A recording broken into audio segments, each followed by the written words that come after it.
Hi friends, അങ്ങനെ നമ്മൾ 40 day study പ്ലാനിൽ ഡേ 20ലേക്ക് എത്തിക്കുകയാണ്. അപ്പോൾ നമ്മൾ പകുതി ദിവസം പിന്നിട്ടു. അപ്പോൾ ഇതേവരെ എല്ലാവരും കൃത്യമായിട്ട് പഠിച്ചു എന്ന് വിചാരിക്കുന്നു. അതേപോലെ തന്നെ അതെല്ലാം കൃത്യമായ ഇടവേളയിൽ റിവൈസ് ചെയ്യണമെന്നും വിചാരിക്കുന്നു. അപ്പോൾ നമ്മൾ നമ്മൾ ഈ ആഴ്ച മെയിനായിട്ട് നോക്കിയിരുന്നത് കേരളം ഭരണവും ഭരണ സംവിധാനങ്ങളും അതേപോലെ ഫിസിക്സും ആണ്. അപ്പൊ ഇന്ന് അതിൽ നമ്മൾ പഠിക്കാൻ പോകുന്ന ടോപ്പിക് വിവിധ കമ്മീഷനുകളാണ്. അപ്പൊ വിവിധ കമ്മീഷനുകൾ നമ്മൾ മെയിനായിട്ട് നോക്കേണ്ട കാര്യങ്ങൾ എന്താണെന്ന് വെച്ചാൽ അതിന്റെ കാലാവധി, അത് എന്ന് വന്നു, അതിന്റെ ആദ്യത്തെ ചെയർമാനും നിലവിലെ ചെയർമാനും, അതുപോലെ അതിന് ഭരണഘടന ആർട്ടിക്കിൾ ഏതെങ്കിലും ഉണ്ടെങ്കിൽ അത് ഏതാണെന്നും കാര്യങ്ങളൊക്കെ കൃത്യമായിട്ട് നോക്കി വയ്ക്കുക. പിന്നെ അതുപോലെ ഫിസിക്സിൽ പ്രവൃത്തിയും താപം.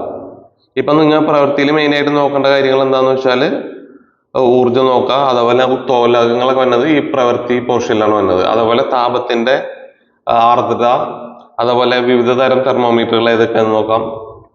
അങ്ങനത്തെ ബേസിക് ആയിട്ടുള്ള കാര്യങ്ങളൊക്കെ നോക്കാം. പിന്നെ അതുപോലെ തന്നെ കൺവേർഷൻസ്, അതായത് ഡിഗ്രി സെൽഷ്യസ് ടു ഫാരൻഹീറ്റ്, അതുപോലെ കെൽവിനേക്കുള്ള കൺവേർഷൻസ് ഒക്കെ നോക്കി വെക്കുക.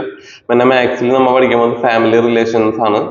നമുക്ക് സിമ്പിൾ ആയിട്ടുള്ള ടോപ്പിക്കാണ്, എല്ലാ പരീക്ഷയിലും സ്ഥിരമായിട്ട് നമുക്ക് കാണാവുന്നതാണ്. അതുപോലെ ഇംഗ്ലീഷിൽ നമുക്ക് കറക്ഷൻസ് ഓഫ് സെന്റൻസ് നോക്കാം. അതുപോലെ മലയാളത്തിൽ സമാന പദങ്ങൾ ഏതൊക്കെയെന്ന് നോക്കാം. പിന്നെ കറണ്ട് അഫയേഴ്സ് നമുക്ക് മെയിനായിട്ട് നോക്കാനുള്ളത് ഏപ്രിൽ 2023 അപ്പൊ എല്ലാവരും കൃത്യമായിട്ട് പഠിക്കണമെന്ന് വിചാരിക്കുന്നു. പഠിച്ച കാര്യങ്ങൾ ഇടയ്ക്കിടയ്ക്ക് റിവൈസ് ചെയ്യണമെന്ന് വിചാരിക്കുന്നു. കാരണം ഞാൻ വളരെ കുറച്ച് സമയം മാത്രമേ ഉള്ളൂ നമ്മുടെ എക്സാമിലേക്ക്. അപ്പൊ എല്ലാവരും നന്നായി പഠിക്കാം.